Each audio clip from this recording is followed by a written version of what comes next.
You're listening to the ESO Network, your station for all things geek. Hey guys, welcome to a bonus episode. This is a passion project that Daniel came up with. Not unlike last podcast on the left, among others. This is a story where he's going to try to tell a tale, and Jon and I are going to challenge his integrity. I hope you enjoy, and I'll let Daniel take it from here. If you like this kind of stuff, please let us know, because we'll be throwing it up in various places, and we're looking for potential future projects. So get back. Thanks.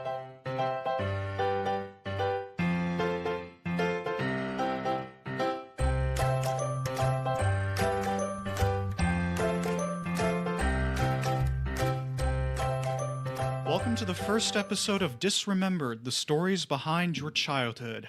My name is Daniel, and on mic we've got... I'm Jon. And I'm Nick, host of Myopia Defend Your Childhood and Riffer on Cineprov. Nick's been kind enough to let me do the hosting duties for this one, and we're doing something a little different. Everybody remembers certain pieces of work from their childhood. It could be a movie, it could be a book, it could be anything. But how did that stuff happen, and how was it made? How did this get made, in fact? Essentially, yes, but I won't just be yelling at June for hating robots on this show. Throughout the seasons, we're going to go behind the scenes into a company's history, the development of a popular movie, or the development of a popular book series. And for the first season, we're going to talk about the Disney Renaissance. Ooh, so Pixar. Not exactly.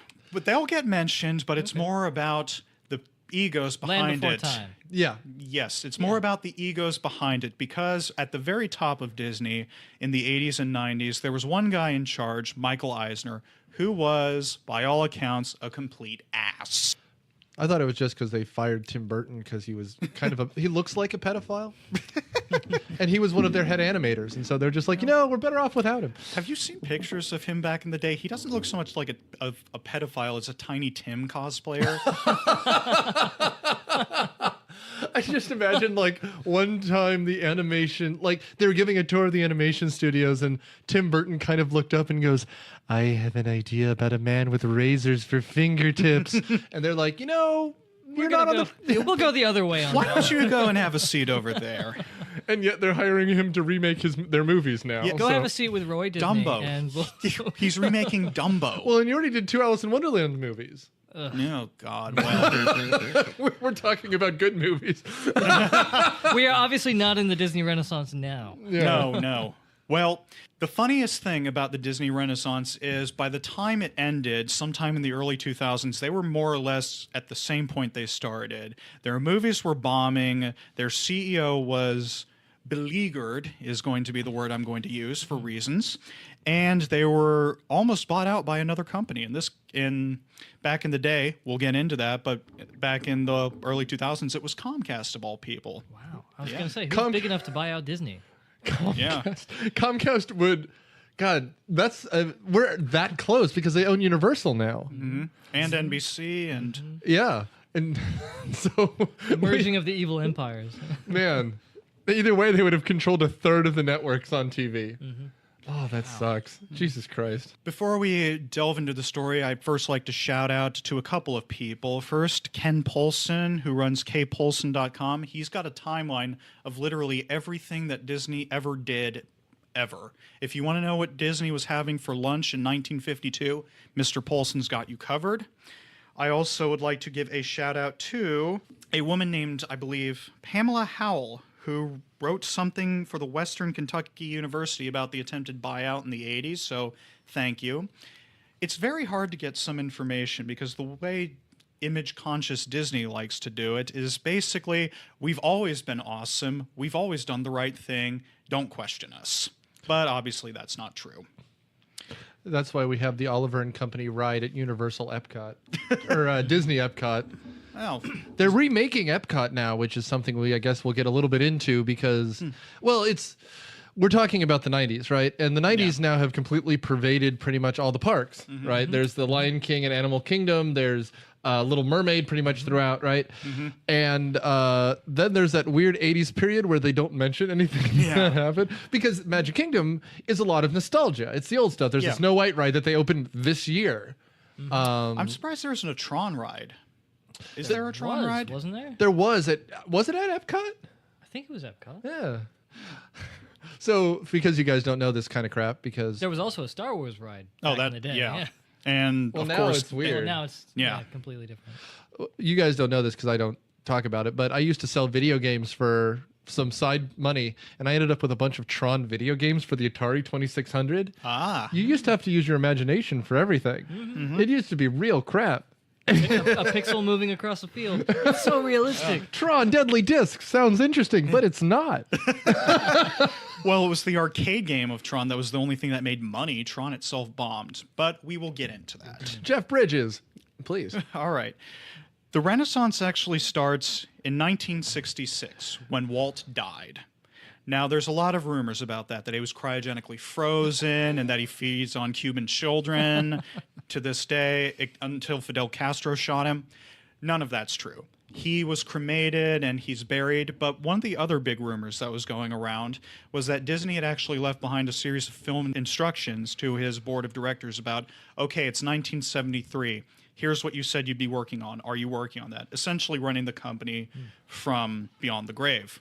That is also not true at all, unfortunately. Wait, then why do we still have the Carousel of Progress? That thing is bullshit. That's the only thing I could figure. Also, cryogenic freezing is terrifying. Yes. There's an episode of This American Life called Mistakes Were Made about this guy who just was in charge of a cryogenic freezing facility. Holy shit. They leaked and started rotting. It was just awful. No, it's never. I'd rather die. The thing about it is, though, at the time of his death, Disney didn't even run the company. He did not have the controlling stock and left the day-to-day running of the business to his brother, Roy. He was basically the Stan Lee of Disney. He was a good mascot who loved doing the public events, but he had nothing to do with anything in the company at the time of his death. Well, he was in charge of their creative items, so all the movies were him, and he also had some oversight onto the rights of the theme parks, but so he was more wasn't like a running... creative director rather than a CEO. Right, exactly. Which meant that when he died, though, there was still that big hole because people looked up to him and they would ask creatively what Walt would have done. He made no preparations for how the company would be run after his death. We need to think about this then in terms of Apple, right? Because this is very much Steve Jobs, right?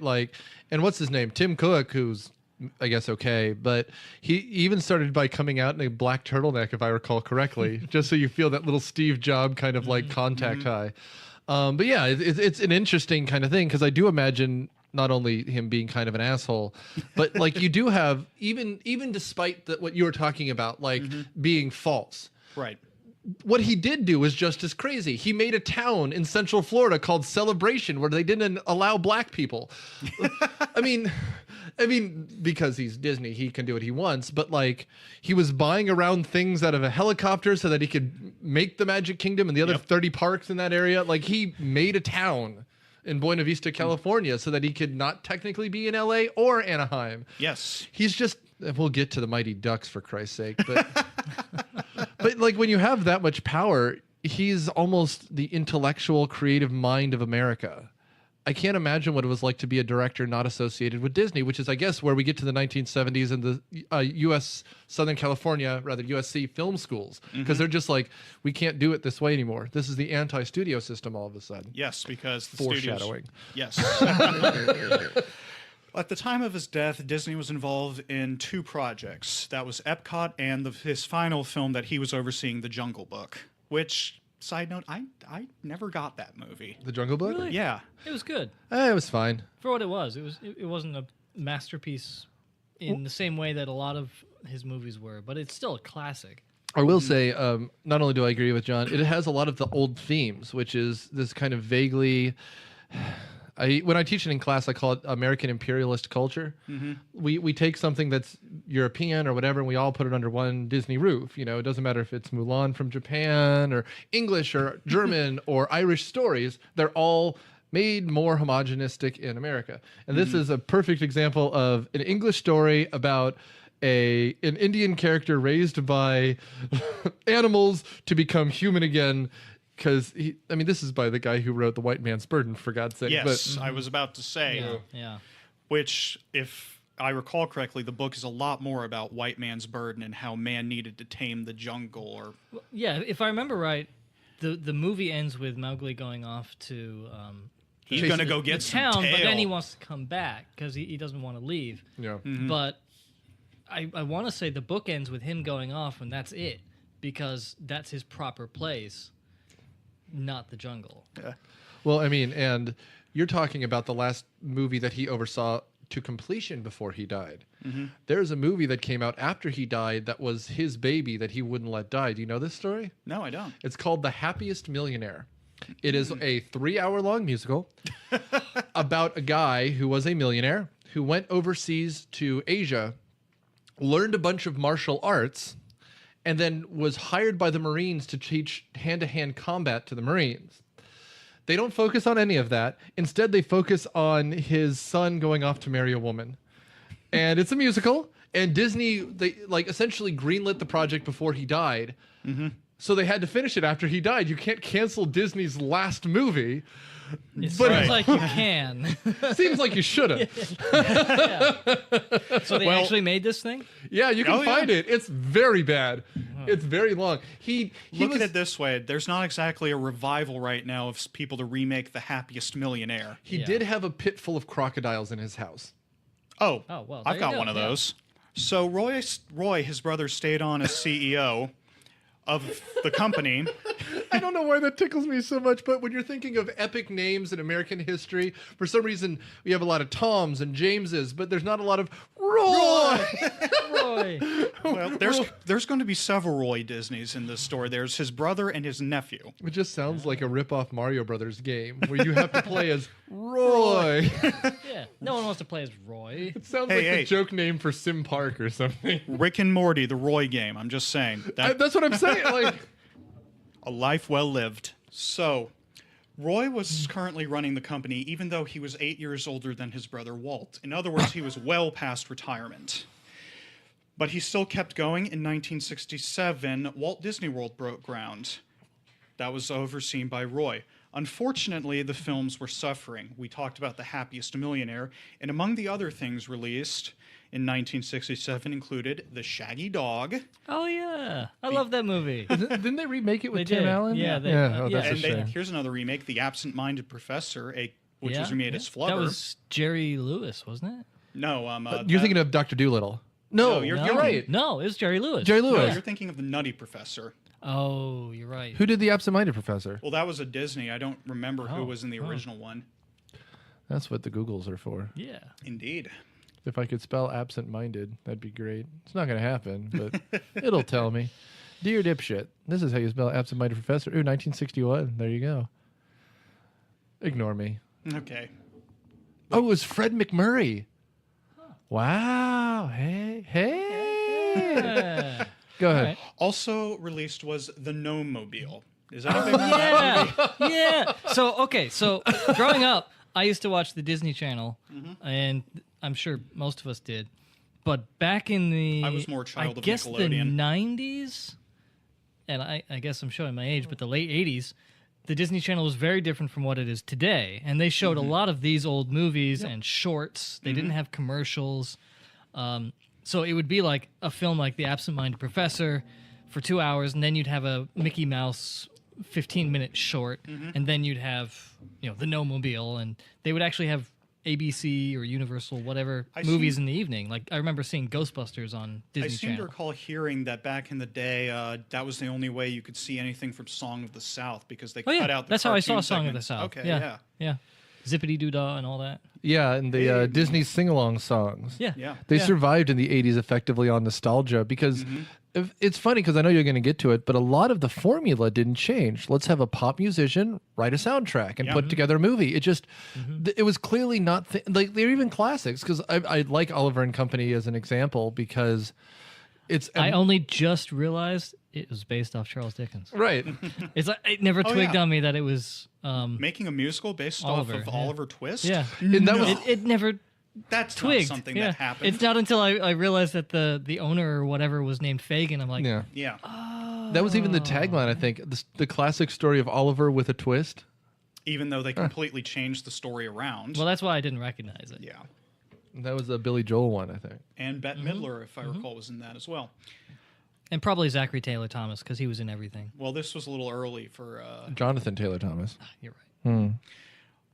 Side note, I found this out when I was looking this up. The No-Mobile is based on a book by Upton Sinclair.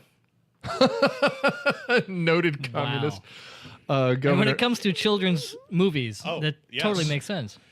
I love the scene where the no-mobile falls into a meat grinder. But then they also did Chitty Chitty Bang Bang, which Chitty Ian Chitty Bang Fleming. Bang. Yes. Written by Roald Dahl. Was the script written by Roald Dahl? It was like the He switcheroo. contributed to it. Like, Yeah. he created the child catcher, but he didn't write it. the script. Yeah. It wasn't only him. Yeah. Ian Fleming Yes. was, oh my God. Chitty Chitty Bang Bang. So Roy didn't actually last long. He retired in 1968 and died in 1971. Don Tatum takes his Wait, place. when did he do the? Was it The Shadow? No, there was some other thing that he did.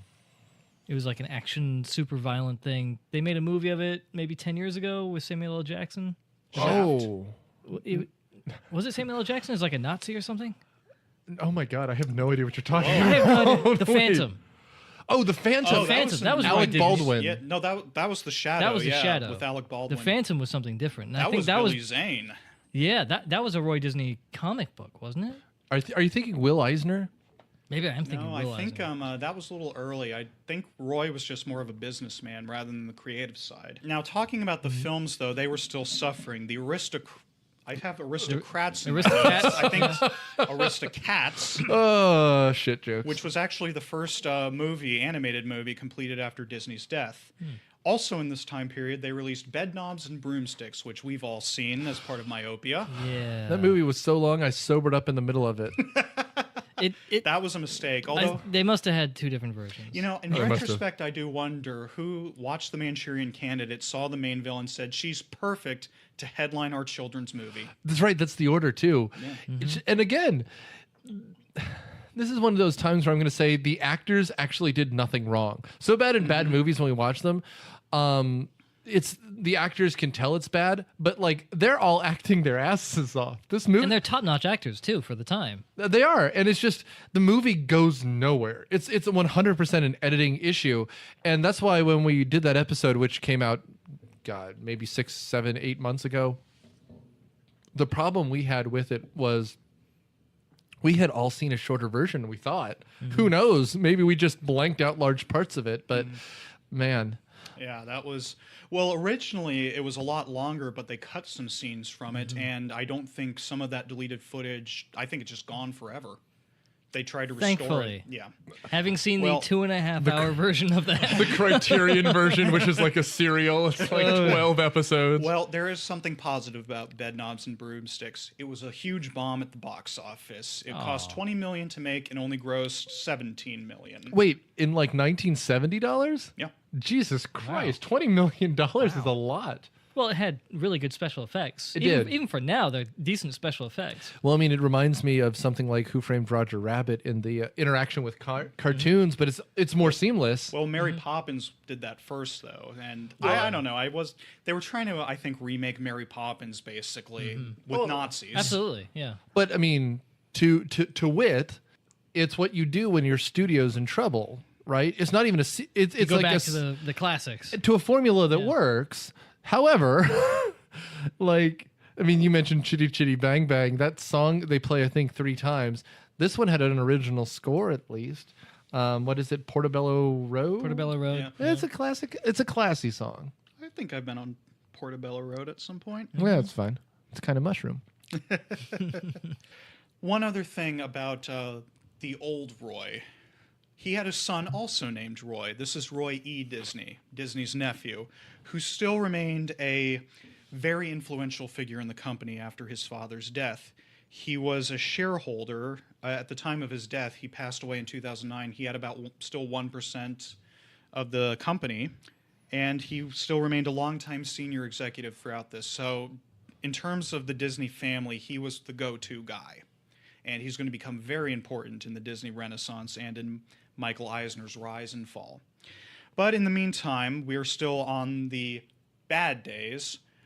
Their next animated film after the Aristocats, I cannot just say that correctly, I'm sorry, was Robin Hood, another throwback, which did well at the box office, but was a critical bomb, which is very unusual for Disney. It currently has a 52% rating on Rotten Tomatoes. Really? Yes. I wouldn't have thought it was that low. Well, and it's responsible for creating an entire generation of furries, so there's something there. Ooh. Yeah. Sexy foxes. But if I remember right, there was also, it cribbed a lot from prior movies. Yes, it did. So They it were was done on the cheap. They were reusing animation to cut down on costs. They did that a lot at the time. Well, and we also did an episode on this. It's funny enough.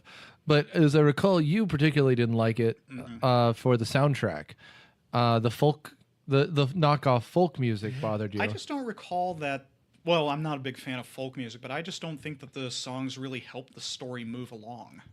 Well, I mean, whatever, the Chicken Boo narrator there. Oodle Alley. Oodle-lolly, golly, what a day. Well, that Microsoft commercial that used that song was actually pretty decent. I don't mind it. It was one of the ones that I watched a billion times growing up. But it's funny that you bring up that it was such a commercial failure, because not only do I not think of it in like the terms of success or failure, Disney is really good at hiding the movies that it's embarrassed about. Yes. And that's something that movie is actually kind of hard to find. Not impossible. It's not like the Black Cauldron, which you can literally not find. They did not release that for many years. And it's not, frankly, the bigger thing about Song of the South is not that it's super racist, because, Joel Chandler Harris, you can debate the racism of it, but it's the stories he was told by essentially the servant that raised him. But the reason it's not released is that it's just a bad movie. There's a lot of racism in Gone with the Wind, but for example, Rhett is a Klansman. Yes. Yeah. But then it's also a movie about the South in the Civil War, so what would you expect? But the Uncle Remus stories of Song of the South, I vaguely remember that when they came out, like originally, they were considered progressive because it had a black protagonist, a black narrator. It was about black stories for black people. The actor in Song of the South, I think, was the first adult actual actor rather than a cartoon that Disney used and kept under contract, and I think he won a special Oscar for that movie as well. So, kind of progress. Well, and we talk about how Mary Poppins is cribbing. He's dancing through cartoons and singing to cartoon characters in the 40s, for God's sake. That's it, and it's. Now again, the movie's not particularly great, but the Disney sing-along songs had Zippity Doo Dah, and I do remember a lot of the shorts. Yeah. So, and for a movie that I guess you could call technologically advanced for the 40s, to have a black protagonist is probably in itself raising progressive. white kids. Yeah. Which is, I'm sure we've covered it in Myopia. It's a trope in and of itself. The wise old black man raising the white kids, or acting as a mentor or whatever. So where were we? No, please. Sorry. But I digress. We're going from the 40s back to the 70s. Which also in the 70s with their films is that a lot of the classic animators who'd made the classic Disney films were retiring. Some of the people had been there since 1927, so they were quitting, including Milt Kahl is the person I've got in my notes who retired in 1976. It demonstrated that, again, this was a time of change for the company, but they weren't really responding to it. Mostly what they would do is keep re-releasing their older films into theaters. Now, granted, this was before videos existed, and they were on top of that when that became big. Yeah, I vaguely remember that movies became such a big thing, especially in the South, because there was no air conditioning more often than not, except in the movie theater. And for 25 cents or whatever, you could spend all day in the theater just chowing down on popcorn and watching movie after movie after movie, which would be released repeatedly over a year, because no one would want just a 2-week period, and then that's the only time you could see it. Well, and that was the only entertainment they had. In the modern era, we're getting to the era where blockbusters are essentially going to destroy themselves, because I think there's something like 70 blockbusters coming out in 2018. But I had a question for the table. Yes. Was there ever a movie you saw during the summer growing up distinctly so that you could go into the air conditioning? Do you have an air conditioning movie? I don't know. I grew up in the north, so. No, I was just thinking about it because like there were those summer days where I was just like, I want to do something out of the house. Well, I was a latchkey kid growing up, and so my brother and I would frequently walk, because both my parents were at work. We'd walk down to the theater, and we would just see whatever. Oh, yeah, no, I mean, that's what I'm thinking. Like, I remember the Jonathan Taylor Thomas movie, Tom and Huck. Ah, yes. Which is one that I think had even come out a few years before. But like you said, the local movie theater would do these kind of like, you know, $5 to see a thing, and you'd get like a little popcorn, right? And so I saw a bunch of movies during the summer that were just not even good or bad. They were just indifferent. And generally, that's kind of what Disney was doing. Like, even during the Eisner Renaissance, you'd have the big kind of cornerstone movies, but in between, there was just a constant flow of Tim Allen and, you know, precocious kid movies. They tried so hard to make Tim Allen a star. Well, it was after he had done so much cocaine that he had gone to prison for a bit. Yes, and so they needed him to do anything. And they bought those kind of people up. They also bought Eddie Murphy up after he had gone to prison for buying that prostitute who turned out to be a man. Oh, he went to prison for that? Well, he was arrested. And that kind of destroys your career for a bit. So you're saying they were getting cheap actors. That had a name. Yeah. I mean, because it was after that he did the Dr. Dolittle and the Daddy Daycare and that kind of stuff as well. So you have this kind of like, well, Disney will erase that record. Well, it's the thing, though. I mean, Eddie Murphy used to be this very vulgar comedian who was squarely aimed at adult.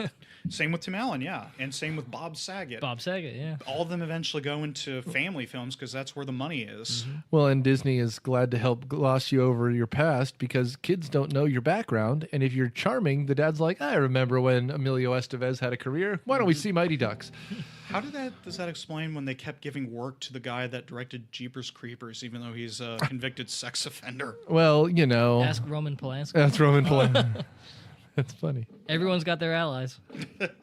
One thing that was successful at the time, though, were the parks. Walt Disney World had 10 million visitors the first year that it opened. Wow. However, even that wasn't consistent.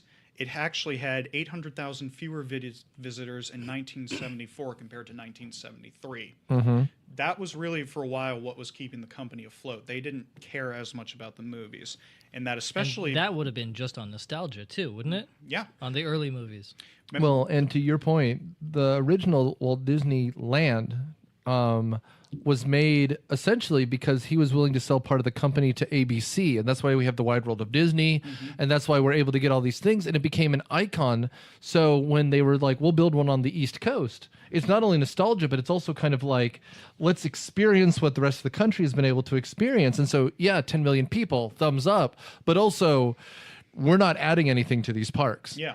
Disneyland and Disney World are essentially clones of each other. Disney World just has more property, so they're less likely to evolve out a ride. So we have a lot more old rides in Florida than they do in California because they just have no room for them anymore.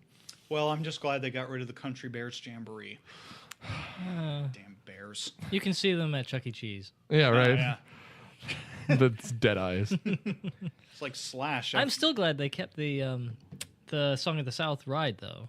Oh, yeah, Splash Mountain. Splash Mountain. That's yeah. one of my favorites. Yeah. That became a problem, though, with the guy who replaced Don Tatum, the CEO.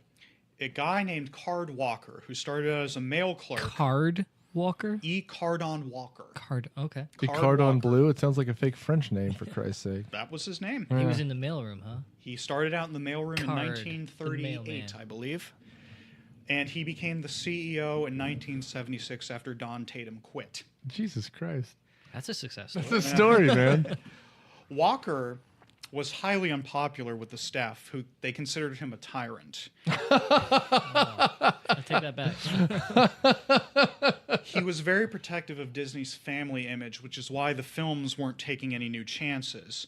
He also wouldn't advertise theme parks. Pretty much if they wanted to increase viewership at all, he'd ask one of the major networks at the time, ABC, NBC, whoever, to say, hey, do you mind filming an hour-long special in our park? And that would be it. It got so bad that Roy E. Disney, back to the Roys, quit as VP of Productions in 1977. He said it was because Disney focused too much on the theme parks and not enough on the films. He still remained on the board of directors because he was the largest stockholder. Also in 1977, the Mickey Mouse Club was relaunched. I just wanted to throw that out there. It was relaunched? Mm-hmm. Oh, I didn't know it went away. Yeah. Well, It goes in cycles. It was there around in the 50s with Annette. Oh, yeah. Okay. You know Yeah, the people that all our dads liked. Yeah, yeah. Especially Annette. And then in the 70s, it came back. And then in the 90s, that was Britney Spears and Christina I Aguilera. remember the 90s. and Justin Timberlake? I believe so, yes. Justin Timberlake, yeah. Disney was also ranking up more film flops after Roy quit as the VP of Productions. By 1979, profits in their film production studio were the lowest they'd been in a decade. And their film's box office share was the lowest of the 7 major studios. So what kind of stuff were they putting out? The sort of stuff that we've been talking about, like Bedknobs and Broomsticks Okay. and dumb live-action films. And And we'll Robin get Hood? Mm-hmm. Yeah, okay. Yes, and Robin Hood. So things that now we would consider good, not necessarily classics, like Snow White. They weren't even really considered good at the time. Mm-hmm. It's stuff like, if you remember Watcher in the Woods, which was a huge bomb at the time. That's the sort of things they were putting out, which I seem to recall my middle school teacher at one point decided, I don't feel like teaching today, and that was how she filled the time, was by showing us that movie. So this is the type of stuff that now we would call Disney made-for-TV movies. Yes. Well, I mean, they had. I was just looking Or at the Disney list. Channel original movies, those type of things, like Xenon, Girl of the 20th Century, or whatever. Well, How do you know those? I had really younger brothers, and so they watched Disney while I was in high school. Ah, I see. Well, and here's some examples of things that are, like you said, movies that we've heard of, but not ones we've seen recently. For example, one I kind of like, Escape to Witch Mountain, is one of them, They also remade that. with The Rock, I think. But there's also the sequel, Return from Witch Mountain. There's Pete's Dragon, which no one should see. I know you think it's a classic. Rewatch it. No, it's not. It's no good. It is not. The only one on the list that I can see, there's 2 that I remember liking, which is The Many Adventures of Winnie the Pooh, Yeah. and The Rescuers. But the rest of them are like Harvey the Lug Bug. Harvey the Lug Bug. Oh, yes. Herbie was Love coming Bug. out. No. Ooh. Thank you, John. That Sums it up nicely. I will say this about Pete's Dragon. The dragon talks exactly like the gorilla from Glove and Boots. The Apple Dumpling Gang Rides Again came out in 1979. Yes. I've seen all these at one point or another. I'm sure you have. I have too. I'm pretty sure I've seen them exactly once. Gus, Shaggy DA, Oh, boy. Freaky Friday. The original's not that good. No, I mean it's not, but there you go. I could keep listing them. Herbie Goes to Monte Carlo. Oh, that's a classic right Well, there. Yeah. They remade those with Lindsay Lohan and right? Well, the guys behind The State and Reno 911 helped write that movie. Oh, Tom Really? Lennon and Yeah, Tom Lennon, Robert Ben Garrett. Yeah. Black Hole? Yes. Yeah. Wow. Which is a That was, if I remember right, their attempt at serious adult-themed Sci-fi. sci-fi Yes. and mixed reviews. which Will is we what get you- into that? Well, we're going to Okay. get into one thing. I talked about Tron earlier, which was released in 1982. It was such a bomb that Disney stock fell 2.5% the day that it opened. Wow. Wow. Excuse me, 2.5 points, not percent. Okay. But still, But still. that actually might be more than 2.5%. I don't know what their stock was at. God damn.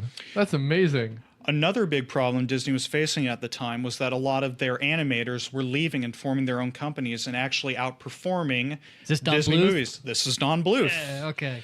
In 1979, specifically September 1979, Bluth left the company, and by the next month, 11 more people had joined him to form their own company. At first, Bluth's first film, which was The Secret of Nim, it bombed too, and actually Thing is they had to frightening. declare bankruptcy. But An American Tail became the highest non-Disney grossing animated film. Wow. Excuse me, the highest grossing non-Disney animated film. I followed you, kind of. Yeah. They're both solid movies. And we're talking about the early 80s now. Yes. Well, I mean, they're competing against some crap movies, though. I mean, Fox and the Hound is probably the biggest downer ever. Yeah. Right up there with Bambi. The downer part of Bambi's in the first act. I mean, the Great Mouse Detective, which I kind of like. Well, the Great Mouse Detective came later. It came after Michael Eisner was the CEO. Okay, so we won't get there yet. Not yet. What was the first one he came under? Was that Black Cauldron, or is that the last one he did? Well, they started work on Black Cauldron in 1980 and didn't finish it for a few years. And actually, he and Jeffrey Katzenberg, who we'll get to in later episodes. Katzenberg is he's a huge deal. Oh, yeah. Isn't he the K in SKG? Is he? By the way, I didn't know that they made Popeye, but I think Popeye was Paramount, and they own Paramount at this point, right? Who? Katzenberg and Eisner? No, Disney. No, they didn't. Oh, Really? okay. Okay. So Popeye is something that I thought was a Disney movie. No. It wouldn't surprise me. Robin Williams singing a musical. It's a musical, and it's Altman, right? It's a Yes. Robert Altman. I will gladly pay you Tuesday. I'm sorry, I'm done. That just seems like a Disney bullshit musical. Kind of sort. I've only seen maybe 30 seconds of that, and I'm like, I'm done. Robin Williams has a blonde, this horrible orange blonde hair. It's amazing. Anyway, you can go. All right. Well, you mentioned the Black Cauldron. They started production on that in 1980, and jumping a little bit ahead, that was almost a film that earned an R rating Really? because it had a lot of graphically violent scenes. We'll get into that later, but that is another big problem that would come for Disney. So are we seeing that they're trying to hit a more adult audience because they're getting more dark, more violent? Their problem was that they weren't taking any chances with their films at all. That seems to be taking a chance to have an excessively violent children's film. That wouldn't come, though, until later, unfortunately. At the time, it was still... Remember, it's this Card Walker dude who was in charge, and he did not want... So having Darth Vader at the top of the pyramid kind of trickles down. It's the Right. problem. Now, their parks were still doing well, and there was still a lot of demand for their brand. In 1980, Disney started releasing the first video cassettes, including stuff like Nick was mentioning, the Herbie movies and all of that stuff, but also their older classic animated films. The vault. This is when that vault bullshit starts. Well, they're still following the model, basically, that they would in the past, where instead of re-releasing it into theaters, they re-release it on home video, which kind of pisses me off because at this point, it's just encouraging piracy. Oh yeah, I mean that's the thing. I don't really have a moral code for this, but I always I don't. For the example, the Nintendo Classic. Everyone wanted a Nintendo Classic. I wanted a Nintendo Classic, and I don't really care that much. But if you make things impossible to get, people are just gonna pirate them, right? You know, if they were easy to get, I'd have more of a problem with people trying to make their own Raspberry Pi versions. But if you literally can't find it, who cares? It's your fault. And unfortunately, the Nintendo is a physical thing that you can't easily recreate, except with a Raspberry Pi or something like that, an emulator. A Disney movie, you just copy it onto Dropbox or you copy it onto a file sharing thing, and it's out there. Yeah, and by you artificially making it a short market, you're just hurting yourself because people will find some other way to do it. Yeah, man. Preach. Preach. Not that anyone here are pirates. We all have legal entertainment. Legal. He did not just throw up quotes. The movies we do for myopia, unless they're completely out of print, we kind of have to because we talk over everything, so we need the subtitles. Yes.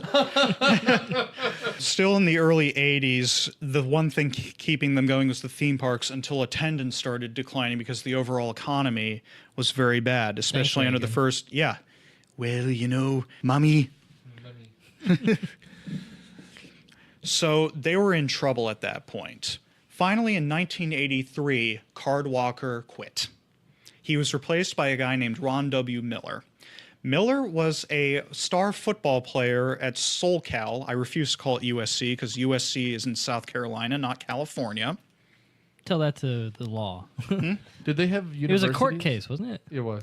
Yeah. Well, you know what? They're wrong. Yeah. Sure. Yeah. Go Cox.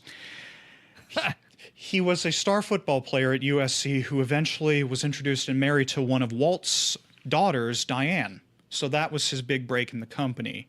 He was president of productions for a while and actually got producer credit on a lot of things, including Pete's Dragon. So in 1983, he becomes the CEO.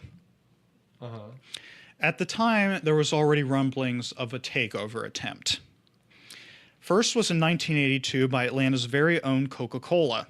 They No tried to shit. buy Disney Really? in 1982. A hostile takeover by Coca-Cola. It didn't work. No shit. The panda tried to take over the mouse. That's funny. Well, the polar bear, you mean? Sorry, polar bear. Yeah. Panda comes later when the Japanese or the Chinese try in there. But we're going to focus on the one in 1984 that nearly destroyed the company. Huh. A gentleman by the name of Saul Steinberg wanted to buy the company outright and sell it piecemeal to enormous profit. In other words, he would buy the company and then sell the parks, sell the production studios, sell the rights to everything. That was just his MO. Something a hedge fund would do today. Yeah. Exactly. And he was almost able to do it and made his intentions known very early on. At the time, Steinberg announced he wanted 25% of the company and said he was going to get it. Mm-hmm. He was the sort of guy who could recognize undervalued stock, and he would then buy it and get rid of management. In this case, he wanted to liquidate Disney's assets via something called value stripping, which, like I just said. Yeah. Roy at the time, who was still on the board of directors, good old Roy, he's not at the carpet store, he's on the board of directors. Wubba lubba dub dub. Poor Roy. He came up with a plan to save Disney.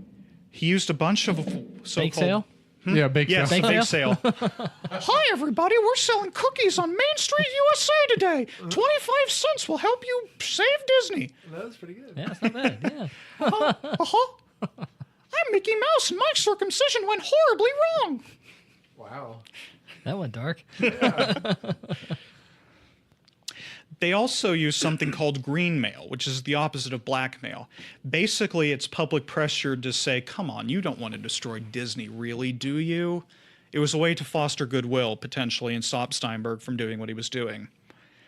Eventually, though, the only way to kill him off, Steinberg, well, kill off his takeover attempt, was to buy his existing stock for $325 million.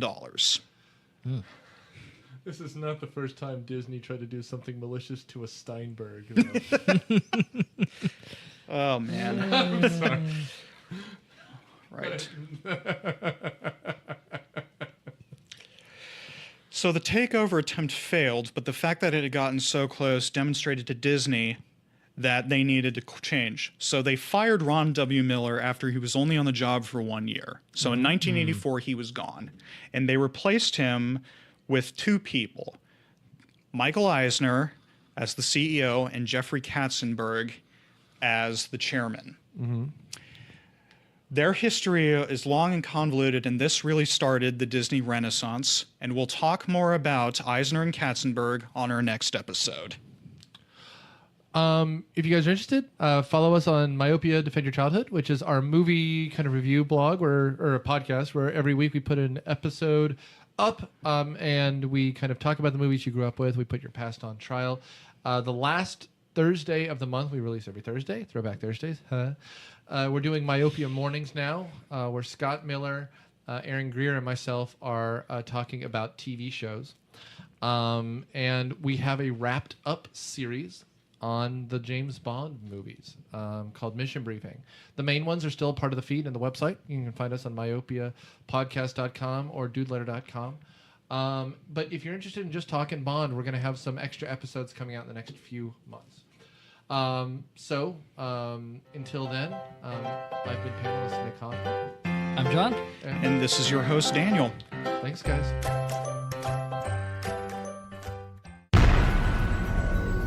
This has been a broadcast of the ESO Network.